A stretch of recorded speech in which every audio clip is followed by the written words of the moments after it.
Hey team, welcome to Two Friends Talking Shit about FPL. Andy, it seems like it's been 1.5 million years since Gameweek 11, but that's another international window done and dusted, and not another one till March. How are you feeling?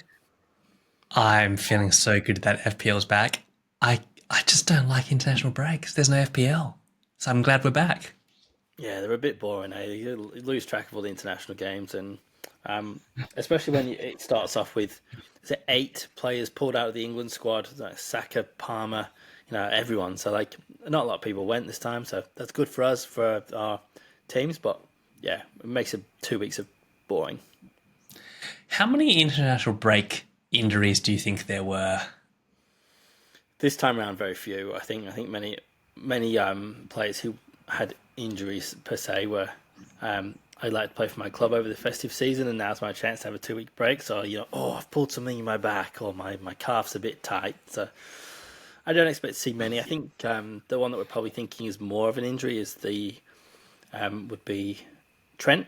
I think he's probably going to miss a couple of games because they've got Southampton this week, which you think would be a win, but then they've got Real Madrid and Man City back to back. So yeah, I wouldn't imagine him play this weekend, and maybe Saka as well because he was kind of pulled off 80 minutes. The last game week was kind of made to come off.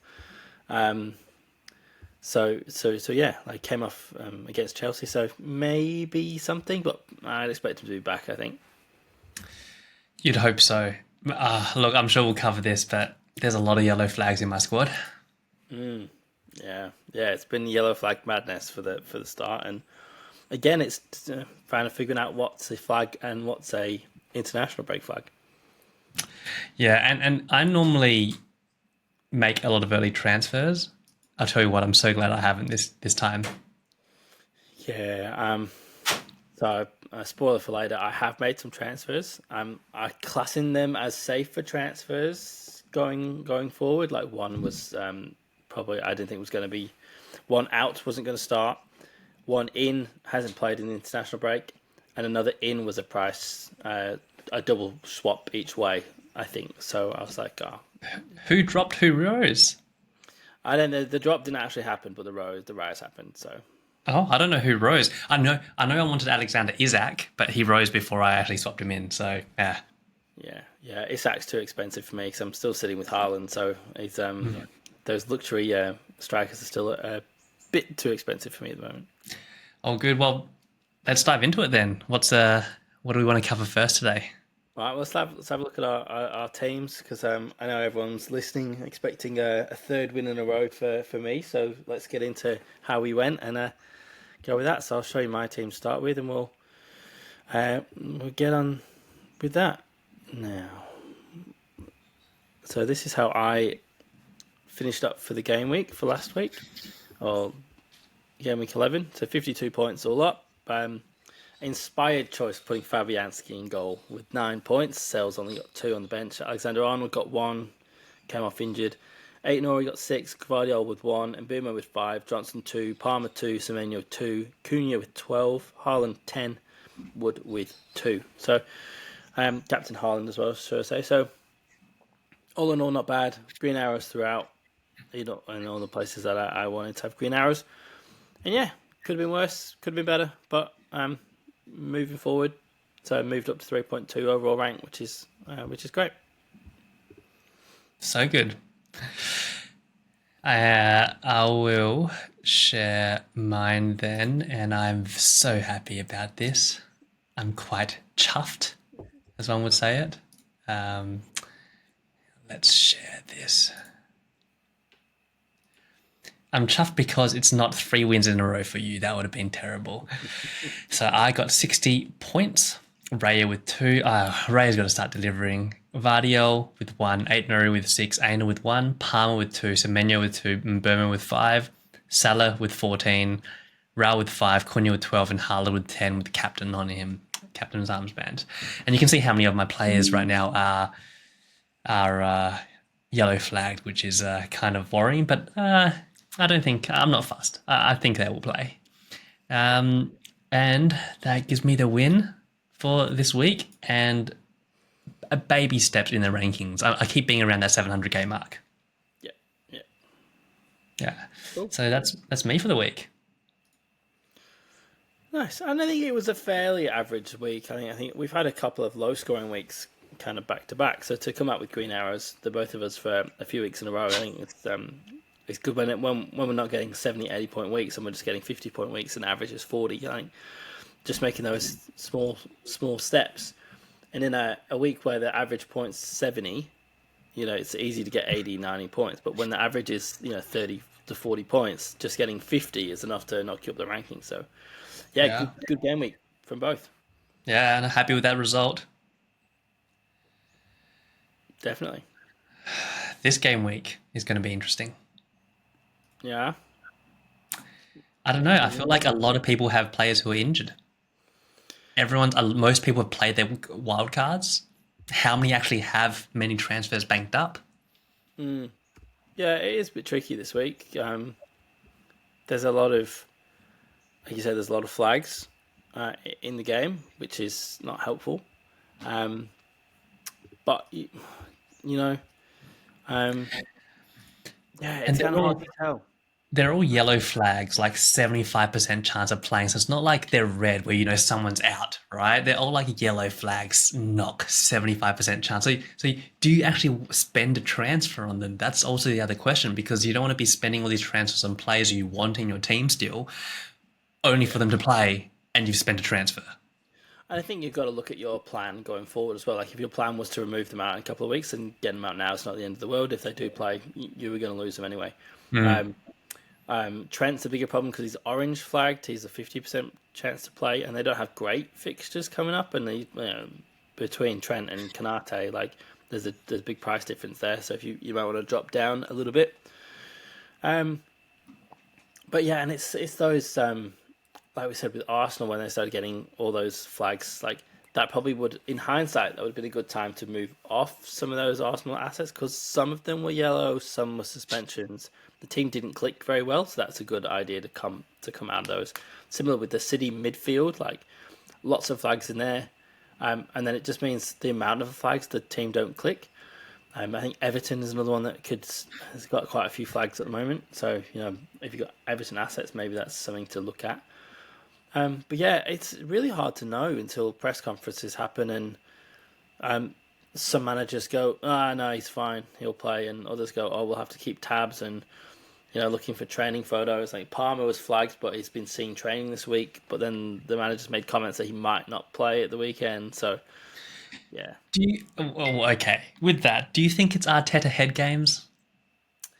Yeah, well, I don't know if you heard anything this week that one of the, I can't remember which player it was, but said that Arteta likes to play games and he'll get injured players to be on the bus in their suits with their little wash bags and stuff to make the opposing team think they're fit and then they're not fit. Or someone who hasn't been fit and reported to not being fit will arrive in a private car or a different way to the rest of the team so that it might not be known that they actually arrived at the ground. So they were not expecting. I think they did this with Saka a few weeks ago. He arrived independently. So yeah, it's the games that managers go through. It's quite fun, I suppose, in a way, and it's a bit annoying in other ways. Just come out and tell us if they're fine or not. That'd be best for our teams. Well, we've had a few big changes already this international break, right? I mean, there's a few things which I think will shake up the teams. Number one, Man United will have a new manager. Mm-hmm. Number two, Ange Postecoglou and Tottenham, is that locked in yet? Is that happening? Was that just rumours? That he was leaving? Yeah. I think it's just rumours for now. I haven't seen anything come out, but yeah. Because if those are even rumours, I mean, is this one of those things where there's smoke, there's fire? If that's the case, then do Tottenham assets all of a sudden don't look that good if there's turmoil within the club? And do Man U assets look better? We don't know, right? But Man U can't be worse than what they were. No. I mean, let me show you this. This is from the FPL Hub, and this is it's the next 5 game weeks and the difficulty as described by the Hub.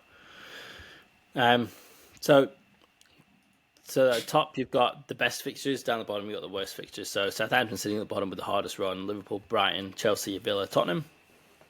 Bournemouth sitting at the top with the best. Brighton, Wolves, Tottenham, Ipswich, and West Ham. And then you kind of see that Spurs are down the bottom-ish anyway, like right there with Man United. And overall fixtures, City down there as well. Liverpool not great. Best fixtures apparently for the next 5 would be Bournemouth, Villa, and Newcastle. But then if we flick it to attacking, this is fixtures for attacking teams like Man City. City at the top there, Liverpool, Spurs, Arsenal, Brighton, Man United sitting quite high to the top, but they just haven't been converting. And then defensive-wise, Liverpool at the top, Arsenal. I'm not sure how Arsenal's still there with their recent form, but... Well, apparently the stats are actually not that bad. The expected goals conceded are not that bad. It's just they're leaking. Yeah, not scoring as well. So a 1-0 win is becoming a 1-1 draw. Yeah. Well, what's your play for this week then? How are you looking for this week?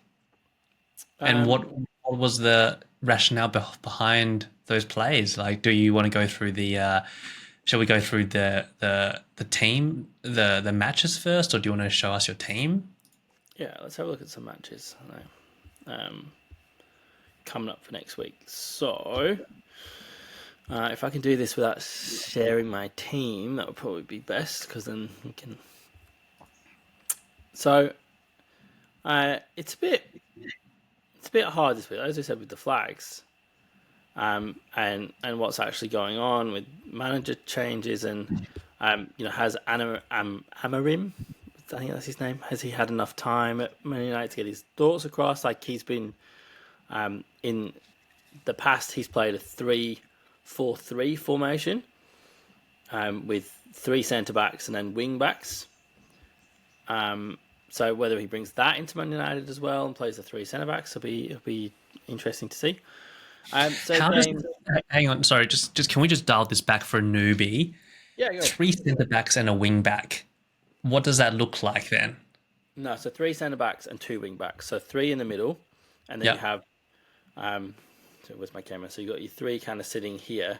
Yeah. And then you have your 2 wing backs sitting on either side, and they so you always have 3 at the back. So whereas Liverpool play 4 at the back, when the fullbacks go up, you're left with 2, and then you have a holding midfielder. And Amarim kind of plays with 3 defensive all the time, so they don't have a defensive midfielder who drops back. They always have 3 in the centre backs.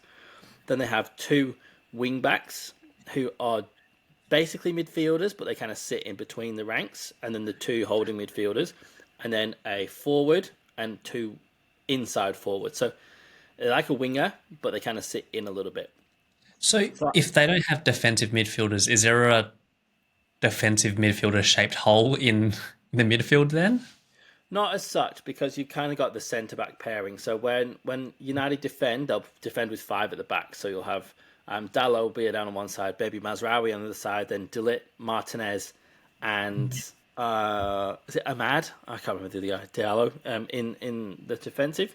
When they push forward, those 2 wingers will move up, leaving the 3 centre backs still in there. So instead of having a Casemiro role who drops back into that slot, they'll probably have Martinez and 1 centre back sitting next to each other, and then Delit just a little bit ahead. So you still have that defensive triangle. It's just coming all from your centre backs instead of, and it then means that where Casemiro has been blamed for not dropping back as quickly because he's a bit older, now you have the centre back pairing and this defence pairing there all the time, so that it's not about getting up and back down the field. It's always going to sit there, so that 3 centre backs can just move back and forth across the pitch and keep it blocked off. So if they do get caught on a counter, there's still 3 defenders. And then if they manage to reset, you've got 5 defenders. So you'll probably find that their midfield will sit something with maybe like Bruno in the middle, maybe Casemiro off on one side, and maybe Ahmad on the other side. And then Bruno will move forward in the attack, and Casemiro will kind of hold. So you still end up with the defensive structure, but all the team can go ahead. So you can leave those centre-backs at the back, and the rest of the team goes forward, still leaving that defensive base. Does that mean, yeah, it does, but does that mean then a Man United defense could be worth investing in? I personally would say if you're going to go with, yes, is the quick answer to your question. I think you would like to be picking up maybe seeing who's going to play their wing back roles and picking up one of those, because the way that it's set up is those wing backs will then go around the sides of the inside forwards. So you'll have them playing more like a Trent of old role where he's crossing the ball in. So if you've got a Dalot or a Mazraoui pinging balls in, they're also going to be there from the other side. So if you got Mazraoui going up and Dalot putting the ball in, Mazraoui's going to be in and amongst there to put the ball in the net. So those options are good as well, because then you get assist and like goal threat too. So I think so. I would personally, if you don't have to make a change, I'd maybe wait to see what happens and how they do actually set up and who the preferred personnel is, and wait for them to get the City game out of the way. So they got a couple of good fixtures and they got a few bad fixtures. So maybe worth a punt, but it's just hard to tell what's going to happen so soon after the manager coming in, and whether this new formation will take a few months to get to work for the team. Fair. All right. Mate, you are just so full of knowledge with this sort of stuff. Okay, then. Well, I mean, let's look at the fixtures. Chelsea's got the early kickoff. Yeah, it's a bit annoying that it's an early kickoff, because I would kind of like it to have been a bit later and let Palmer have every chance of playing. But Me too. the thing, but we'll go through these and we'll do our little score fixtures too, as we go along. I'd like to say though, who was it that predicted a 2-1 Brighton win against City last time? Yeah, look, yeah, you nailed that, mate. You absolutely nailed that, and that was so frustrating because I was like, okay, I could captain Salah, but no, I feel like Haaland's going to bang against Brighton. I can't believe it was 2-1 for Brighton. Wild. Anyway, let's go back to these. So Chelsea Leicester, this is a tricky one. I don't think it's tricky the result. I think it's a Chelsea win. But what manner of Chelsea win, I think, depends on what personnel they put out. If you put Palmer in and you've got Jackson in, I think they could win this thing easily 3-4-0. But take Palmer out of the equation, maybe it's a couple of goals. But yeah, I think let's go 2-0 Chelsea. I was going to say 2-1 Chelsea. Remember, I don't know if you've seen, but Vardy's maybe flagged as well. Yeah. So if Vardy's flagged, then maybe they don't have an attacking outlet. Do they not have a backup striker? They do, but I think Vardy's been the one that's been getting the chances so far. Fair. Okay. Who isn't flagged at the moment? Yeah. Moving on, Arsenal Forest. Oh, you know what? This is going to be an interesting game because Forest, up until the last game, where Forest lost against Newcastle 3-1, Forest have been looking fire. And Arsenal have this habit. They seem to step up okay against bigger teams, other than Newcastle. But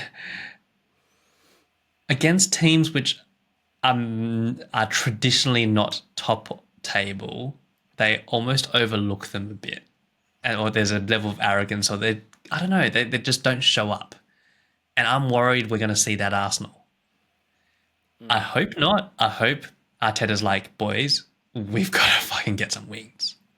You don't think they'll take it seriously with Forest being, was it, fourth in the table? I would really hope they do. Now, in terms of score, it depends on what sort of defense we're getting. We've been leaky.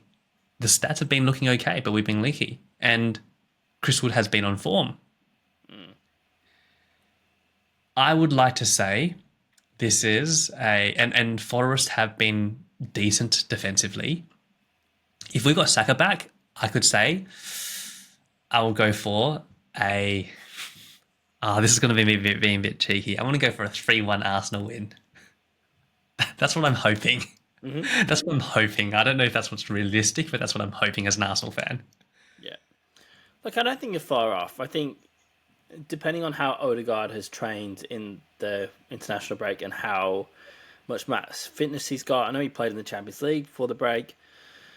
I think that gives you a lot of stability with Odegaard in the middle. I don't think people appreciate how much he actually gives to that team. Like being alongside Rice, I think when you've just got Rice in there by himself, you kind of lose the box to box aspect. So I think having him back will change the team. It gives you so much more solidity in front of the defense as well. But like you say, they have been a bit leaky, and the confidence is probably shot a bit. Again, I think you're right. I think it depends on if Saka's back. If you've got Saka and Odegaard in there, I think you can win this. I think it also depends on the timing of the goals. I think if you go out and score early, I think it's a 2-0 Arsenal win.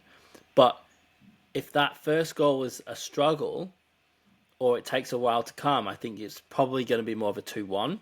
Still, I think you've still got enough to get over the line. I mean, Forest could surprise, like they have and sneak out with a 1-0 win. I think that's more expected if Saka's out and Odegaard doesn't make this team sheet. I think Forest have a really good chance at this one. Yeah, I'd agree. But yeah, I think there's goals for both sides. So I think we're 2-1 or 2-2. Yeah, yep, fair. Villa Palace. Villa haven't been looking good. No, they've got that first Champions League season syndrome, don't they? They just don't seem to have the legs to maintain themselves. What are your thoughts? 2-0 Villa. I think they've had a bit of a break, so I think you'd expect them to surge back into it a bit. They had their first loss in the Champions League a couple of weeks ago, so I think they need to get themselves pumped for that because there's Champions League again this week. So I think they'll go out firing. I think they'll get over the line 2-0. We'll put them in a good setup for the Champions League coming up. And I think we're giving the rest. They've got enough players to get over and do it well. And it's not like Palace have been good either. No, but Palace, they've been that weird team, and sometimes they score and and don't look like scoring, and sometimes they're scoring 2 or 3. So, but I think at Villa Park, I think Villa have got enough to control this. I can see Watkins and Rodgers firing on this one, to be honest. I could see that's like 2-0, 3-0. I always overestimate my goals. I think I secretly just hope everything's a goal fest. I could see a Watkins goal with a Rodgers assist and a Rodgers goal with like a Watkins assist or something like that. Yeah. All right. Bournemouth, Brighton. This will be a good game, I reckon. I think it will too, yeah. If Semenyo's in. I think it'll be a good game either way. I think Bournemouth are, like, Semenyo does add a lot to that Bournemouth team, but I think Bournemouth are full of confidence this year. And Brighton have had a tricky start and a tricky few weeks, but they have had some good results, especially last week against City. So I think this will be a good. It's a push on game, isn't it, for these two? Like whoever wins this one can then push on into the top half and really cement their place. So. And João Pedro is back. Yeah, how much he'll play? Still, I think he's played a few games now. And he's had a few goal involvements, so I think I expect him to play. Especially with Welbeck having his on and off back injury. Bournemouth has got maybe Semenyo in, maybe Semenyo out, but otherwise look like they've got a full team. So I think I'm going with 1-1 here. I want to see this being more of a goal fest. I want to see everything be a goal fest. You know what? I'm going to go 3-2 Brighton. Cool. I mean, it could easily be a goal fest, but I think these teams want to cement themselves as being defensive and being able to control games. So I think this is a game that they can't afford. For me, this one is a game where both teams will be a bit cagey because if they lose it, they lose ground on a direct rival. It's not like Brighton going to City thinking we can get something out of this, or them going to Southampton thinking we should win this. Like it's one of those games that this could make their season. So I think it could be a bit cagier, even though they're both in good form. And I think both will settle for a draw rather than losing points to the other. Good point. Yeah, fair. So, Everton hosting Brentford at Goodison Park. What are your thoughts? Everton can't really score at the moment, can they? Not when Mr. McNeil's flagged it out. Yeah, and I mean, Brentford aren't exactly known for their clean sheets, but is this the time Brentford actually keep a clean sheet? Now, Everton defensively have been looking better. They've got Mikalenko back. Do they have Branthwaite back? Oh, he's on the way back, I think. He had a bit of a setback, but... So I think it depends on who shows up for Everton's defence. Now, Mbeumo's flagged. Is he going to play? We don't know. So I think it depends on who's available. If everyone's available, I could see this maybe being a 1-0, 2-0 Brentford. Yeah, I'd expect Mbumo to play, to be honest. I think it's another one of those international break injuries. He was due to go away with the national team, so I think I'll 3-1 Brentford. You are very bullish on Brentford there. I hope it's the case, and I hope it's like Mbumo brace. I'm not liking to see just the yellow flag at the moment, but we'll see. I mean, Brentford, they just seem to be able to share their goals around a little bit as well. Like, it's not one person scoring all the goals. The Wissett and Mbumo combination is fired up again. So, yeah, I'd expect a couple at least for Brentford. Yeah, fair. Fulham Wolves. This will be interesting. Fulham have been pretty good defensively. Yeah, and Wolves have struggled. They've had awful fixtures, but they have struggled to kind of get going. So whether this is Wolves going to put down a benchmark of how they want the rest of the season to go or not, it is tricky.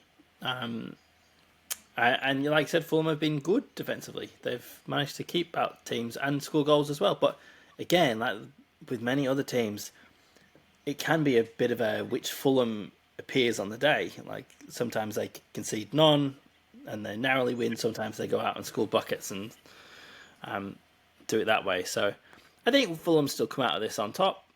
2-0 Fulham. Oh, I'll go 2-1 Fulham.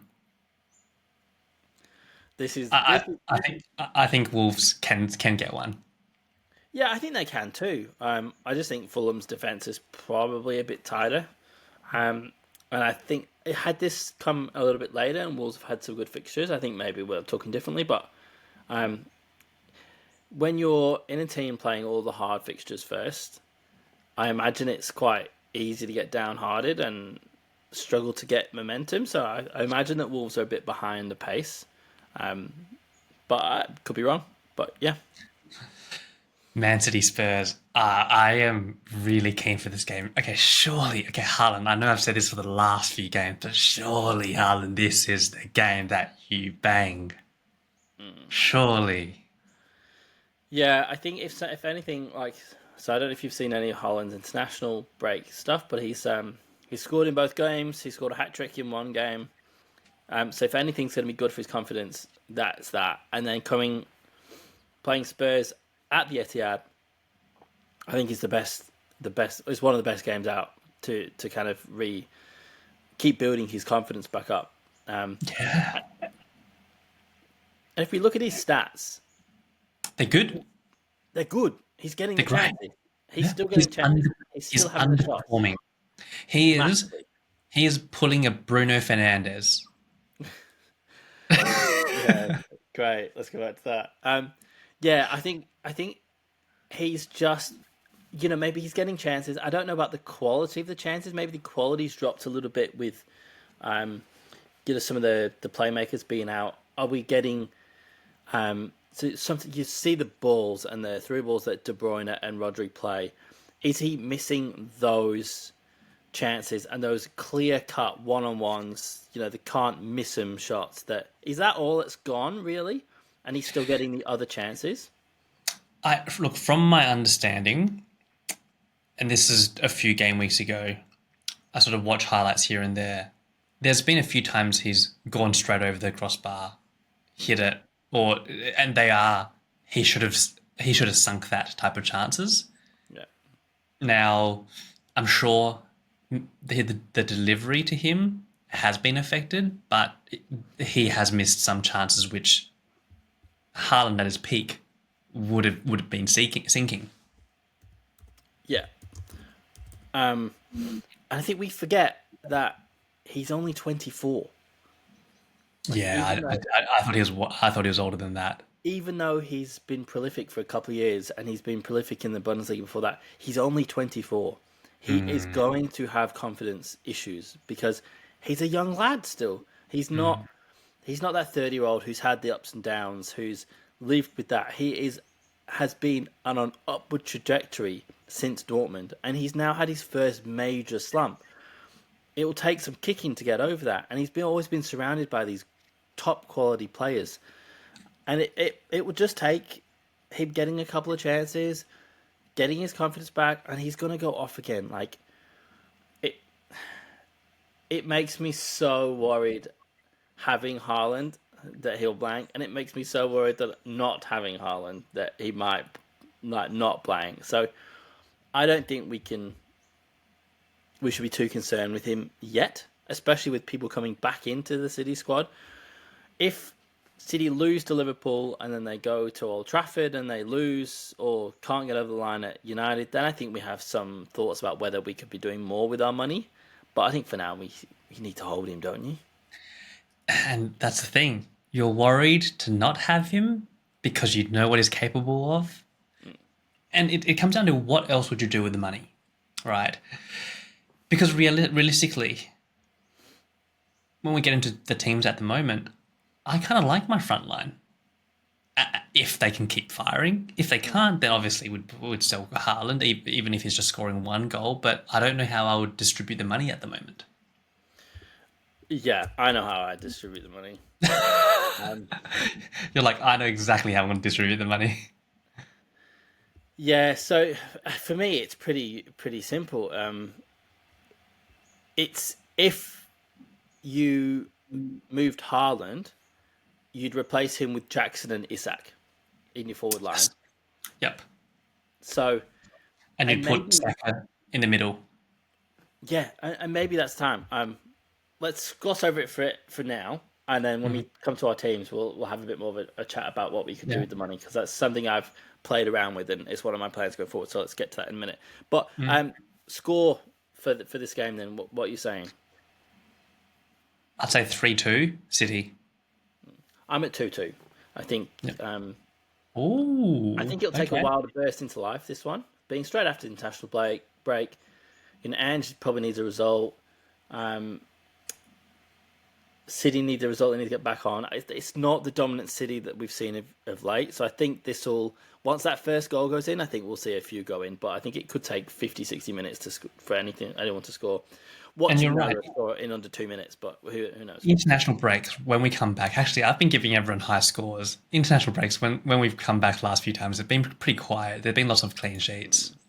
And that first game is normally either a 0-0 or a 3-3. So it's hard to predict.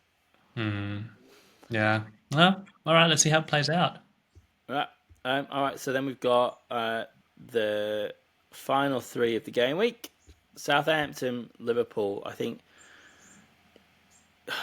this should go one way. You'd hope so. And if it doesn't, there's serious questions to be asked. But I said this is a Liverpool win, I think, but it's not a Klopp Liverpool win. It's a new era Liverpool win. So I'm going to go 2-0 Liverpool. Because Klopp used to let them just run rampant and go crazy with the goals, right? Yeah, I can see that. Yeah, look, I'd say this will be a 2-0. Yeah. 3-0. 2-0 win, yeah. Whereas Klopp would just let him run off and bang in. I think we go 2-0 up, 3-0 up, and then it will be a controlled game. Kind of like we saw when Liverpool played Man United. They were almost doing like training drills on the pitch, little passes back and forth. I think if it's 2-0 before half time or before 60 minutes, I think you'll guarantee that one of that front line is not making 60 minutes. One of those defenders is not making 60 minutes. Because what's the point? You put the game away early, you pull your players off and rest them for Real Madrid midweek. Yeah. No, fair. Ipswich Man U. This will be an important game for Man U, surely. New manager, first game. Is away at Ipswich though. But yeah, this one is hard to call. It's one of those, how much stock do we put in a new manager, the new manager bounce? And if we remember, it is still the same team that Ten Hag had, and it is still the same team that he's had for a couple of seasons. So 2-0 Man U. yeah, I'm going 3-1.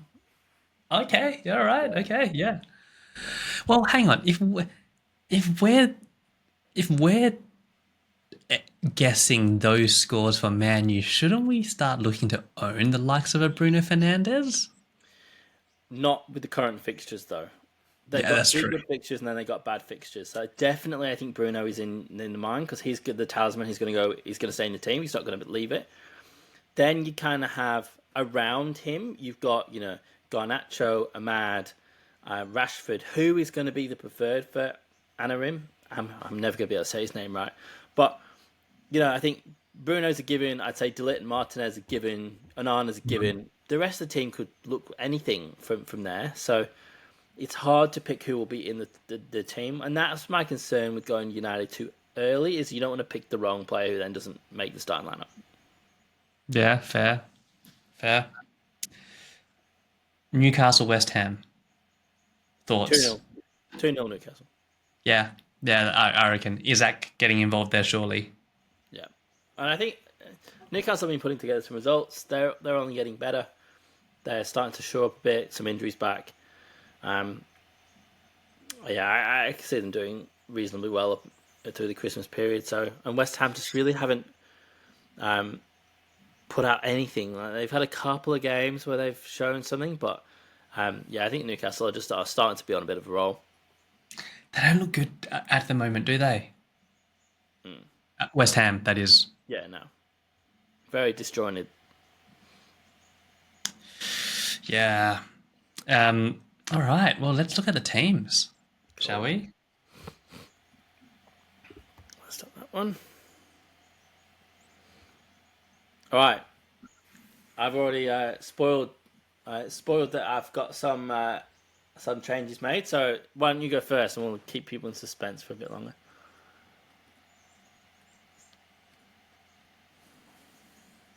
Okay. I have made no changes, very uncharacteristic of me. Not a single transfer. Raya in goal, Vardio, Aitnouri, and Aina in the back. Palmer, Semenyo, Mbermo, Salah, Rao, Cunha, Haaland. On the bench, Stolicic, Rogers, Justin, and Vandenberg. Captain's armband on Salah at the moment, and vice on Palmer. Maybe I'll go vice Haaland. Yeah, let's do that. Vice Captain Haaland. I don't know. I kind of want to captain Haaland. I kind of want to captain Haaland this week. But Salah has Southampton. I mean, out of all the games you're playing Southampton, surely you just have to captain that. Anyway. Yeah, and I think it's a bit of a covering your bases thing. I think most people might go with Salah at Southampton rather than Haaland at Tottenham. So I think if you wanted to cover that, as opposed to make some ground, I think it's maybe it's best to go with the Salah captaincy. And I don't know how many people still have both Salah and Haaland still. I know a lot of people have shipped Haaland, or a lot of people have shipped Haaland, or they didn't have Salah and Haaland. So, yeah, look, pretty boring team. Will I make any transfers? Maybe. It depends if anyone's going to drop in value, but I don't think so. So I think I'm just going to ride this out and roll a transfer. Very uncharacteristic. Mm-hmm. How many transfers do you have available at the moment? One. Yeah. I haven't rolled a single transfer, so I think this will be the first time I roll a transfer this season. Yeah, fair enough. Yeah, there we go. Over to you. I'm keen to see what your changes are. Yeah. All right, hang on.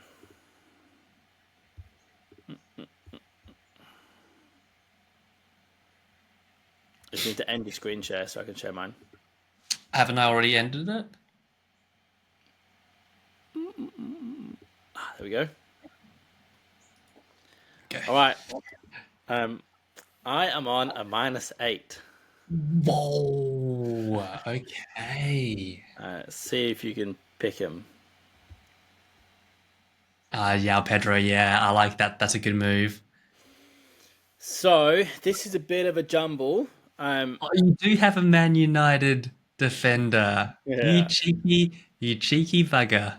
So I'll talk you through, and I'll talk you through the plan for the next couple of weeks. So Sells and Fabianski are like staying. They get their tricky fixtures kind of come and go.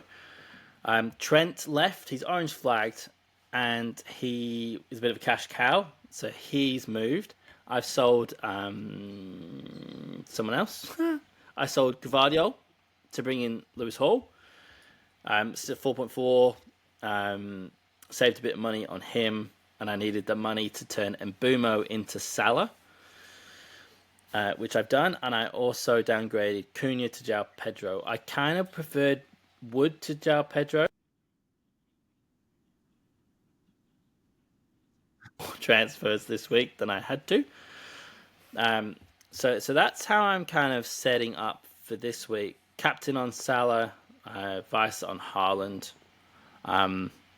It's not on Haaland at the moment, but otherwise, just the Mazraoui pick is more of a budget one, and with Aina being flagged and playing Arsenal, I think Aina would normally play, or Gabriel would normally play in that role. So it's a bit of a risk, not knowing which one of them will be in the team, but he's only 4-4.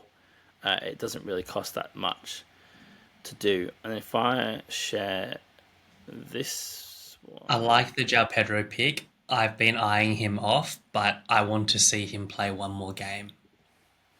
Yeah, and for me, it's just I wanted to get on him early, before everything else changes. So then, so this is my team with my transfers. So then my future ones, would potentially the plan at the moment would be Haaland and Wood and Johnson would leave, and then I would get Jackson.